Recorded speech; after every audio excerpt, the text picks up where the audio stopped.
Hello friends, मैं विकास गुप्ता स्वागत करता हूं हमारे इस यूट्यूब चैनल मैथ मास्टरी में, जिसमें हम सभी लोग बात करने वाले class 10 science Bihar board matric परीक्षा जो कि 2020 में आए हुए क्वेश्चन की यहां पर हम सभी लोग प्रैक्टिस करने वाले हैं। तो आप सभी के सामने पहला नंबर क्वेश्चन है। ये 2020 के फर्स्ट शिफ्ट में आए हुए प्रश्न है। तो यहाँ पर पहला नंबर क्वेश्चन, निम्नलिखित में कौन लेंस का आवर्धन m होता है? तो आवर्धन जो होता है वो प्लस के v/u होता है, जो कि विकल्प नंबर डी में दर्शाया गया है। तो यही हमारा सही उत्तर हो जाएगा। अगर यही दर्पण की बात किया जाए तो दर्पण में माइनस होता है और लेंस में प्लस होता है, जो आवर्धन होता है। दूसरा नंबर प्रश्न, निम्नलिखित में से कौन नेत्र का रंगीन भाग होता है? तो नेत्र का रंगीन भाग जो परितारिका होता है वही नेत्र का रंगीन भाग होता है। तो विकल्प नंबर सी इसका सही उत्तर हो जाएगा। अगला नंबर प्रश्न देखते हैं, वायुमंडल में प्रकाश के किस वर्ण का प्रकीर्णन सबसे अधिक होता है? तो जो यहाँ पर लाल रंग होता है इसका प्रकीर्णन सबसे अधिक होता है। अगला नंबर प्रश्न देखा जाए, चौथा नंबर, प्रकाश की किस घटना के कारण सूर्य हमें वास्तविक सूर्योदय से लगभग 2 मिनट पूर्व दिखाई देने लगता है? तो यहाँ पर चौथा नंबर प्रश्न में परावर्तन या वायुमंडलीय अपवर्तन, प्रकीर्णन या वायुमंडलीय अपवर्तन, प्रकीर्णन देना। तो जो वायुमंडलीय अपवर्तन होता है इसके कारण प्रकाश सूर्य हमारे वायुमंडलीय अपवर्तन के कारण सूर्य हमें सूर्योदय से लगभग 2 मिनट पहले ही दिखाई देने लगता है। विकल्प नंबर बी इसका सही उत्तर हो जाएगा। अगला नंबर पाँचवा नंबर प्रश्न, निम्नलिखित में कौन उभयलिंगी है? केचुआ, मेढक, मछली या कछुआ? तो जो केचुआ होता है वो उभयलिंगी होता है। अगला नंबर 6 नंबर प्रश्न है, मेंडल ने अपने प्रयोग के लिए किस पौधे का चुनाव किया था? आम का, गुलाब का, गेहूं का या मटर का? तो मेंडल ने अपने प्रयोग के लिए मटर के पौधे का चुनाव किया था। अगले नंबर प्रश्न को देखते हैं, जो कि 7वां नंबर प्रश्न है, निम्नलिखित में कौन एक अवशेषी अंग है? मतलब कि वो कौन सा अंग है जिसका शरीर में कोई कार्य नहीं होता है? तो जो अपेंडिक्स होता है इसका कोई भी कार्य शरीर में नहीं होता है। अगला नंबर 8वां नंबर प्रश्न है, चिपको आंदोलन किससे संबंधित है? वन संरक्षण, मृदा संरक्षण, जल या फिर वृक्षारोपण? तो जो चिपको आंदोलन था ये वन संरक्षण के संबंधित है। इसका विकल्प नंबर ए सही हो जाएगा। अगला नंबर 9 नंबर प्रश्न देखते हैं, आधुनिक आवर्त नियम के अनुसार तत्वों के गुणधर्म निम्नलिखित में किसके आवर्त फलक होते हैं? परमाणु द्रव्यमानों के या परमाणु संख्या के या परमाणु आकार के या घनत्व के? तो आधुनिक वाला जो होता है वो परमाणु संख्या के आवर्त फलन होता है। तो विकल्प नंबर बी इसका सही उत्तर हो जाएगा। अगला नंबर 10 नंबर प्रश्न है, आधुनिक आवर्त सारणी के क्षैतिज कतार निम्नलिखित में से क्या कहलाती है? आवर्त, समूह, कोष या इनमें से कोई नहीं? तो जो क्षैतिज कतारें होती है वो आवर्त कहलाती है। तो विकल्प नंबर ए इसका सही उत्तर हो जाएगा। अगला नंबर प्रश्न देखते हैं, 11 नंबर, लोहे के फ्राइंग पैन को जंग से बचाने के लिए निम्नलिखित में से कौन सी विधि उपयुक्त है? ग्रीज लगाकर, पेंट लगाकर, जिंक की परत चढ़ाकर या इनमें से सभी? तो जो इन सारे विधियों से हम इन तीनों विधियों से लोहे को जंग लगने से बचा सकते हैं। तो विकल्प नंबर डी ही इसका उपयुक्त सही उत्तर हो जाएगा। अगला नंबर 12 नंबर प्रश्न, निम्नलिखित में से किस धातु को चाकू से आसानी से काटा जा सकता है? तो वर्ग 1 के जो तत्व होते हैं उन्हें चाकू से आसानी से काटा जा सकता है। तो जो यहाँ पर मैग्नीशियम है वर्ग 1 का तत्व, इसे चाकू से आसानी से काटा जा सकता है। तो विकल्प नंबर बी इसका सही उत्तर हो जाएगा। अगला नंबर 13 नंबर है, आयोडीन की कमी से कौन सा रोग होता है? तो जो घेंघा होता है वो आयोडीन की कमी से होता है। तो विकल्प नंबर ए इसका सही उत्तर हो जाएगा। अगला नंबर 14 नंबर प्रश्न, निम्नलिखित में से कौन प्यूटरिक ग्रंथि से निकलने वाला हार्मोन है? तो जो वृद्धि हार्मोन होता है वो प्यूटरिक ग्रंथि से निकलता है। तो विकल्प नंबर ए इसका सही उत्तर हो जाएगा। अगला नंबर प्रश्न देखते हैं, 15 नंबर, अमीबा में अलैंगिक जनन किस विधि द्वारा होता है? मुकुलन, विखंडन, बीजाणु जनन या इनमें से सभी? तो जो अमीबा होता है उसमें विखंडन के द्वारा लैंगिक जनन होता है। तो विकल्प नंबर बी इसका सही उत्तर हो जाएगा। अगला नंबर 16 नंबर प्रश्न है, फूल का कौन सा भाग फल में बदलता है? पुंकेसर, स्त्रीकेसर, अंडाशय या बीजांड?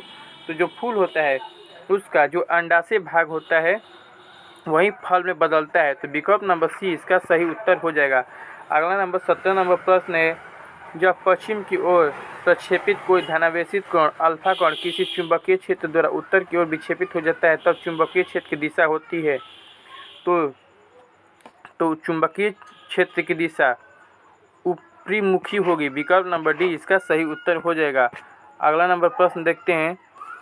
हमारे घरों में विद्युत आपूर्ति की जाती है, वह है 220 वोल्ट पर दृष्ट धारा, 12 वोल्ट पर दृष्ट धारा, 220 वोल्ट पर प्रतिवर्ती धारा या 12 वोल्ट पर प्रतिवर्ती धारा। तो दृष्ट धारा तो होगा ही नहीं, क्योंकि हमारे घरों में जो धारा परिवर्तित की जाती है वो होती है प्रतिवर्ती धारा, और वो 220 वोल्ट पर प्रतिवर्ती धारा होती है। तो विकल्प नंबर सी इसका सही उत्तर हो जाएगा। अगला नंबर प्रश्न देखते हैं। 19 नंबर, गर्म जल प्राप्त करने के लिए हम सौर जल तापक का उपयोग किस दिन नहीं कर सकते हैं? धूप वाले दिन, बादलों वाले दिन, गर्म दिन या इनमें से कोई नहीं। तो जो बादलों वाले दिन होते उस दिन हम लोग इसका उपयोग नहीं कर सकते, क्योंकि उस दिन हमें सौर की ऊर्जा प्राप्त नहीं हो पाएगी। अगला नंबर 20 नंबर प्रश्न देखते हैं। निम्नलिखित में से कौन सा ऊर्जा स्रोत सौर ऊर्जा का उपयोग व्युत्पन्न नहीं है? भूतापीय ऊर्जा, पवन ऊर्जा, नाभिकीय ऊर्जा या जैव मात्र ऊर्जा। तो जो यहाँ पर नाभिकीय ऊर्जा होता है वो सौर ऊर्जा का व्युत्पन्न नहीं होता है। तो विकल्प नंबर सी इसका सही उत्तर हो जाएगा। अगला नंबर 21 नंबर प्रश्न देखते हैं। दर्पण के सामने किसी भी दूरी पर स्थित वस्तु का प्रतिबिंब सीधा प्रतीत होता है, तो वह दर्पण है। यह बताने कि वह दर्पण कैसा है?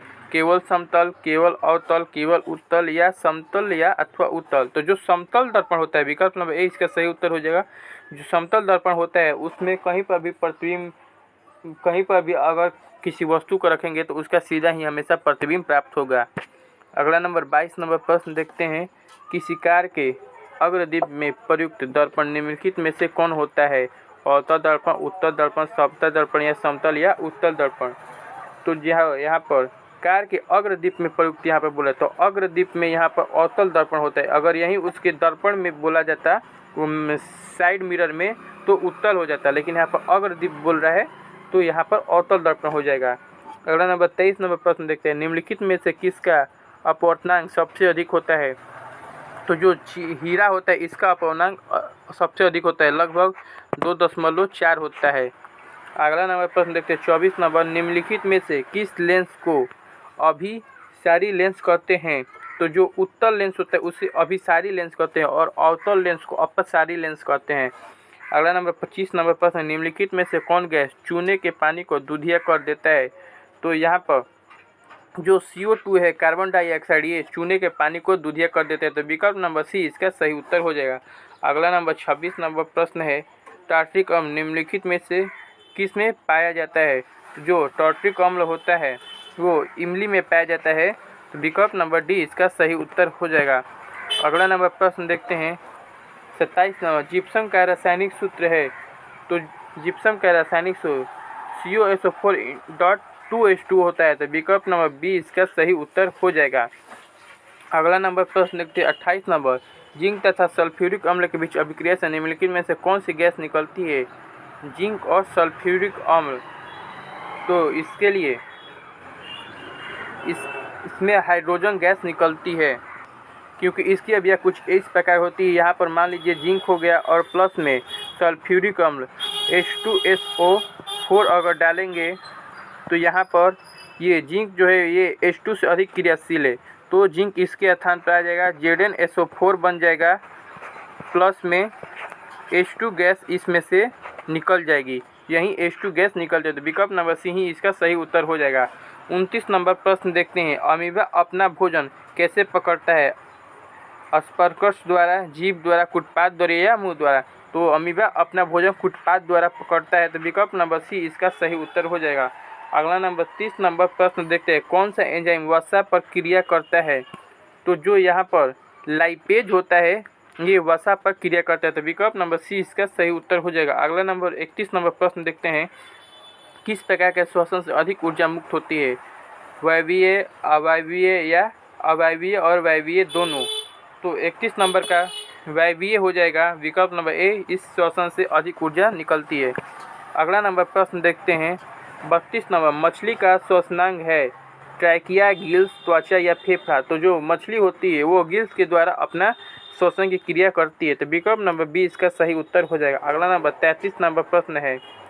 स्टोमाटा के खुलने और बंद होने की क्रिया को कौन नियंत्रित करता है? द्वार कोशिका, सहचर कोशिकाएं, चलनी कोशिका या मूल रोम।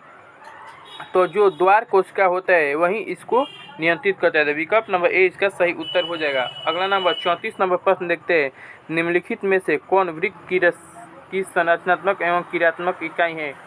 तो जो नेफ्रॉन होता है यही वृक्क की संरचनात्मक एवं क्रियात्मक इकाई होता है। तो विकल्प नंबर बी इसका सही उत्तर हो जाएगा।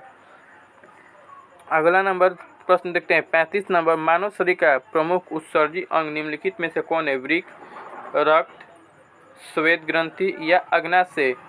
तो जो वृक्क होता है यही इसका प्रमुख उत्सर्जी अंग होता है मानव का। अगला नंबर 36 नंबर प्रश्न देखते हैं, एंड्रोजन क्या है? नर लिंग हार्मोन, मादा लिंग हार्मोन, पाचक रस या इनमें से कोई नहीं? तो एंड्रोजन जो होता है वो नर लिंग हार्मोन होता है। तो विकल्प नंबर ए इसका सही उत्तर हो जाएगा।